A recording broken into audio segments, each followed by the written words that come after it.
Assalamualaikum warahmatullahi wabarakatuh. Selamat siang rekan-rekan semua. Perkenalkan, nama saya Siti Suliha. Saya mahasiswi di UIN Siber Syekh Nurjati Cirebon. Saya dari kelas B4.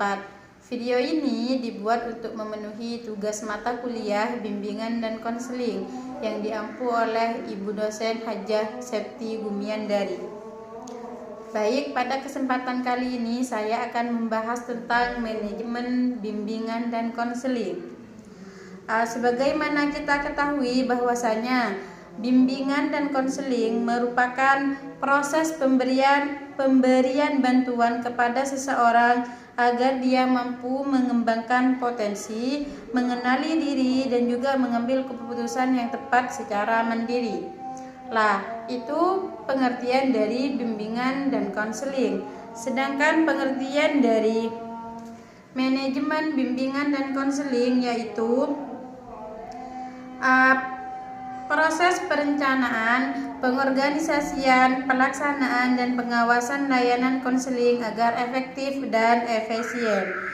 Jadi manajemen bimbingan konseling itu merupakan suatu proses yang sistematis, yang mana di sini tuh mencakup kegiatan perencanaan, pengorganisasian, pelaksanaan serta pengawasan layanan konseling agar pelaksanaannya berjalan efektif dan juga efisien, yang mana tujuannya untuk mencapai pendidikan secara optimal. Itu pengertian dari manajemen bimbingan dan konseling. Sedangkan tujuan dari manajemen dan bimbingan konseling di sini yang pertama yaitu mengoptimalkan pelaksanaan pelayanan bimbingan konseling agar sesuai dengan visi dan misi serta tujuan lembaga pendidikan. Yang kedua yaitu meningkatkan efektivitas dan profesionalitas konselor. Artinya apa? Layanan konseling, setiap peserta didik mendapatkan bantuan sesuai kebutuhannya. Terus yang ketiga yaitu membantu siswa sesuai kebutuhan dan potensinya. Yang terakhir yaitu menjamin kesinambungan layanan di sekolah.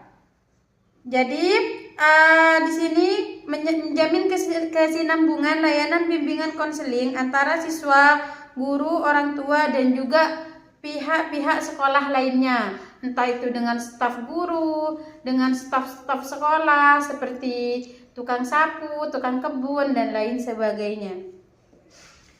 Selanjutnya, prinsip-prinsip bimbingan dan konseling. Prinsip-prinsip bimbingan konseling di sini ada beberapa. Di antaranya sebagai berikut. Yang pertama, keterpaduan bagian dari sistem pendidikan. Yang pertama itu prinsip keterpaduan. Prinsip keterpaduan di sini yaitu menunjukkan bahwa layanan bimbingan dan konseling tidak berdiri sendiri, melainkan bagian integral dari keseluruhan proses pendidikan di sekolah. Itu prinsip keterpaduan. Yang kedua yaitu prinsip kedinamisan. Artinya apa? Mengikuti perubahan zaman. Jadi prinsip kedinamisan di sini menekankan bahwa layanan bimbingan dan konseling harus selalu berkembang dan menyesuaikan diri dengan perubahan yang terjadi pada peserta didik dan juga lingkungannya. Yang ketiga yaitu prinsip keterbukaan. Jadi di sini ada jalur dan saling percaya antara konselor dan konseling itu saling percaya dan juga saling terbuka. Prinsip keterbukaan di sini berarti bahwa dalam proses bimbingan dan konseling peserta didik didorong untuk bersikap jujur dan juga terbuka dalam mengungkapkan pikirannya, perasaan serta juga masalah yang dialaminya.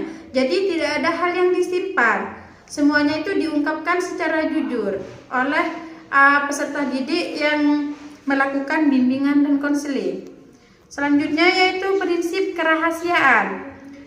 Prinsip kerahasiaan di sini artinya apa? Menjaga privasi siswa. Jadi kita sebagai konseling itu harus menjaga rahasia dari konselor kayak gitu. Yang kelima yaitu prinsip kemandirian. Prinsip kemandirian di sini yaitu menegaskan bahwa tujuan utama layanan bimbingan dan konseling ini membantu peserta didik agar mampu memahami diri, mengambil keputusan dan memecahkan masalah secara mandiri, bukan membuat mereka itu tergantung pada konselor, tapi membuat mereka itu mandiri. Selanjutnya yaitu prinsip keadilan.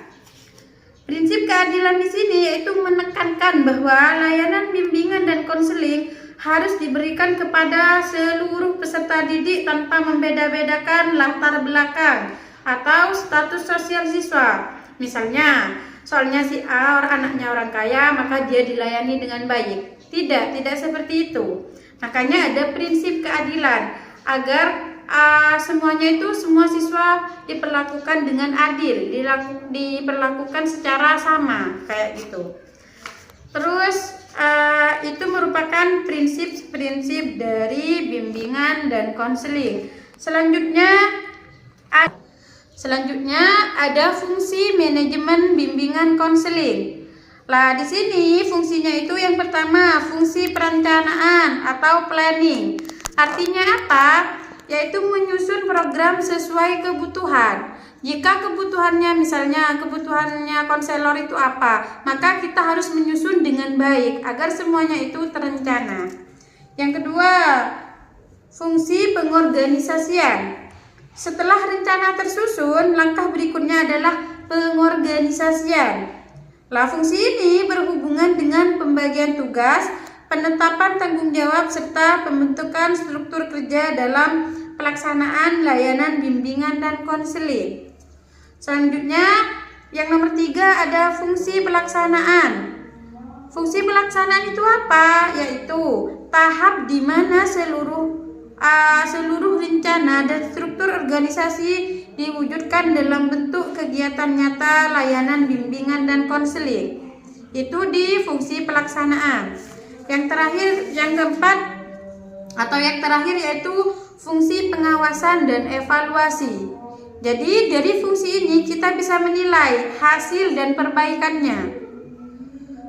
Fungsi pengawasan di sini merupakan tahap akhir dalam siklus manajemen bimbingan dan konseling. Lah selanjutnya dari manajemen bimbingan dan konseling itu ada tantangan dan juga peluangnya. Apa? Salah satu tantangan utama dari bimbingan konseling di sini yaitu ketimpangan kualitas sumber daya manusia atau SDM pendidik.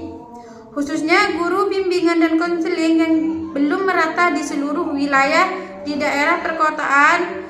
Guru BK itu umumnya memiliki latar belakang pendidikan dan kompetensi yang profesional. Sedangkan di pedesaan biasanya itu asal tunjuk. Kamu jadi guru BK, padahal latar belakang pendidikannya bukan BK, tapi bisa saja dia dari PAI, bisa dari bahasa Indonesia. Itu kalau di pedesaan, tidak seperti di perkotaan kayak gitu. Selanjutnya, selain itu juga ada keterbatasan infrastruktur, yang mana di sini juga menjadi persoalan yang cukup serius dalam pelaksanaan manajemen bimbingan dan konseling. Juga di sini tantangan lainnya ada juga munculnya ancaman radikalisme dan juga degradasi moral di kalangan peserta didik. Selain itu ada juga peluang. Apa saja peluangnya? Peluang yang dapat dimanfaatkan untuk meningkatkan kualitas layanan. Di sini ada perkembangan layanan Peluang di sini ada diantaranya itu ada teknologi digital. Jadi kita bisa melakukan bimbingan dan konseling itu melalui teknologi digital, bisa melalui WhatsApp, bisa melalui Gmail dan sebagainya. Selanjutnya ada kesadaran kesehatan mental. Itu peluangnya. Juga ada dukungan kebijakan pemerintah. Dan terakhir juga SDM profesional baru. Itu tantangan dan peluang dari manajemen bimbingan dan konseling. Jadi kesimpulannya di sini, manajemen bimbingan konseling itu sangat berperan penting dalam membentuk peserta didik yang mandiri, berkarakter, dan siap menghadapi tantangan hidup. Itu tujuan dari manajemen bimbingan dan konseling.